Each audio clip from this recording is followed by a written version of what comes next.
A criminal contempt referral against Steve Bannon now lies in the hands of the Justice Department. This comes after the House voted to hold the former Trump aide in contempt of Congress.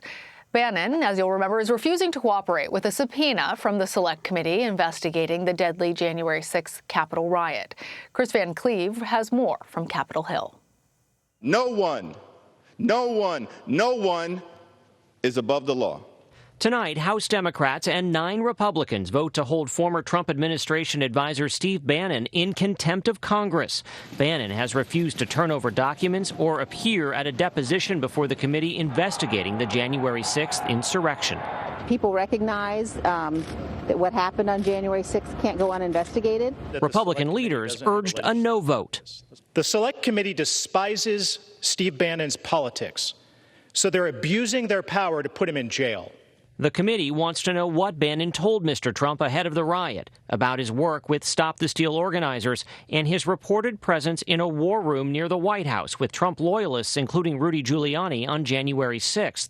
But former President Trump's lawyers have told staffers not to comply with the probe, claiming executive privilege. All we're asking is that Steve Bannon be treated the same as anyone in America who defies a lawful subpoena. And if he's not going to come in, then he should stand in an orange jumpsuit and tell a judge why he thinks he's above the law. GOP leader Kevin McCarthy, who helped block a joint commission giving Republicans the ability to veto a Bannon subpoena, is now slamming the subpoena. They are using this to target their opponents. The contempt referral now goes to the Justice Department to decide whether to prosecute Bannon. The Department of Justice will do what it always does in such circumstances. It will apply the facts and the law and make a decision consistent with the principles of prosecution. That contempt referral has already made its way to the Department of Justice. If the agency chooses to move forward, the next step would be a grand jury. Mr. Bannon faces the potential of up to a year behind bars and a fine of up to $100,000. Lana? All right, Kris, thank you. For more, I want to bring in Nicholas Wu. Nicholas is a congressional reporter for Politico.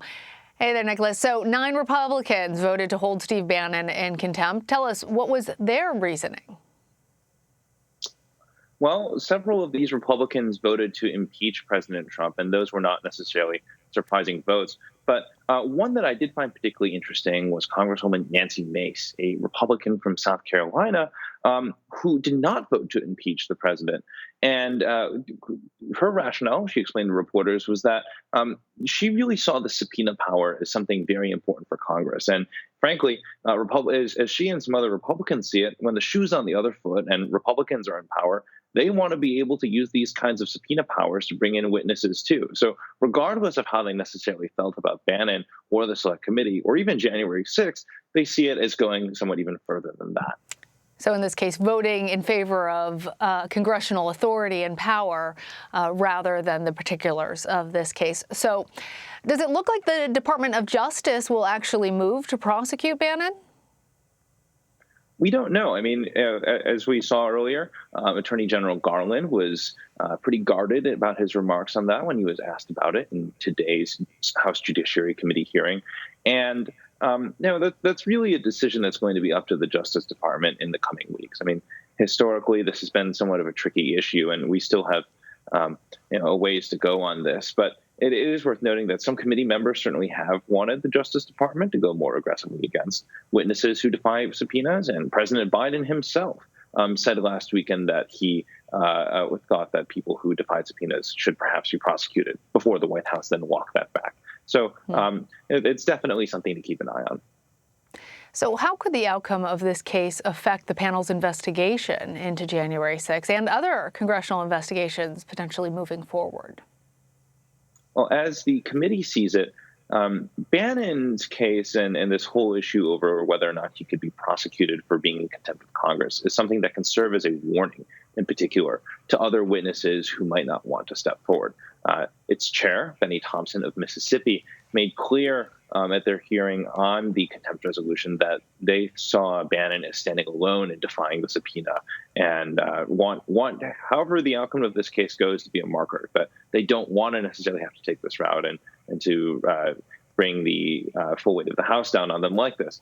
And so how exactly this plays out in the courts is definitely going to have ramifications for how these sorts of investigations move forward, because the House doesn't necessarily have the same kind of enforcement powers in subpoenas that, say, a judicial subpoena might have. And so this is going to be watched very closely by legal observers to see how it all plays out.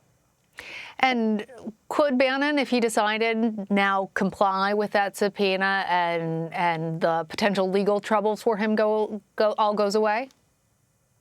I mean, that would certainly moot a lot of the issue, but so far all the signs that we've seen from Bannon are that he wants to continue this complete defiance of the committee. I mean, he's issued these letters through his attorneys saying that he will not cooperate with the committee at all. He has not sat for a deposition. He has not submitted documents, and there's no sign that that's necessarily going to change. Well, let's shift gears a little bit because we're also following negotiations on Capitol Hill over President Biden's agenda. Democratic leaders say that they are hoping to come to an agreement by the end of this week on their social spending bill. I feel like we have heard that before, Nicholas. We do know that the social spending bill will likely include money for climate change, childcare, universal pre-K, and paid family leave. But there's still a lot that's up in the air. So where do these negotiations stand right now? And does it appear that that deadline is actually feasible?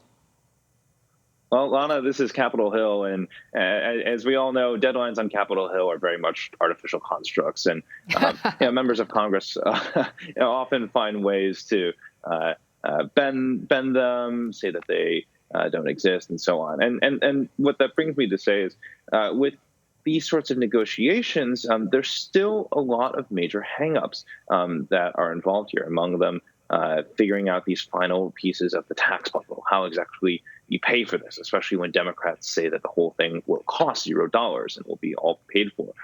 How are you going to work in prescription drug pricing, another major Democratic priority, or things like the child tax credit?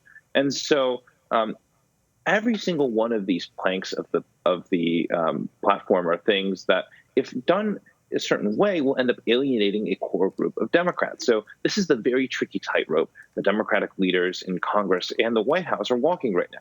How exactly do you get something that gets everyone aboard with such tight margins that they have and with this relatively limited deadline they have? Whether or not we're going to see any kind of deal, any kind of framework by the end of this week remains to be seen. And the Senate already left town. And so it's certainly kind of challenging to see how that might happen, but the House is in town for one more day tomorrow, and anything can happen. Well, we know that the White House is floating new ways to pay for parts of the president's proposal, which has been one of those issues of contention. Tell us, Nicholas, what's changing?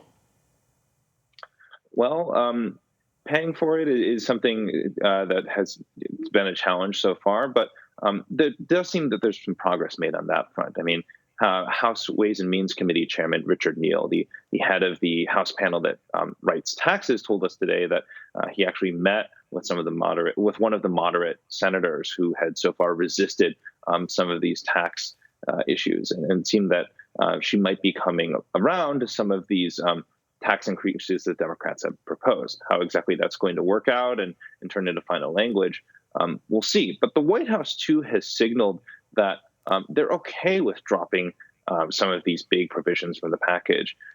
For example, there is this National Clean Energy Plan, the Clean Energy Performance Plan, that had been opposed by one Senate moderate, Joe Manchin.